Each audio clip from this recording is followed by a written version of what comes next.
Vijay sir கிட்ட எனக்கு ரொம்ப பிடிச்ச விஷயம், தோல்ல போட்டு பேசுவாரு. தோல்ல கை போட விட்டு பேசுவாரு.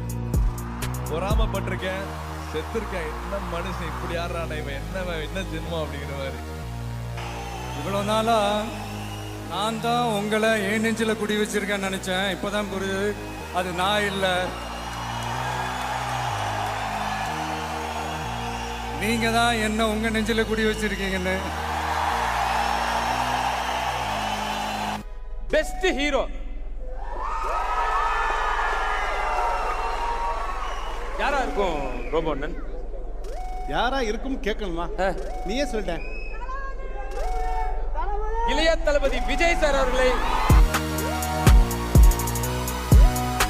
உங்களுடைய குறிக்கோள்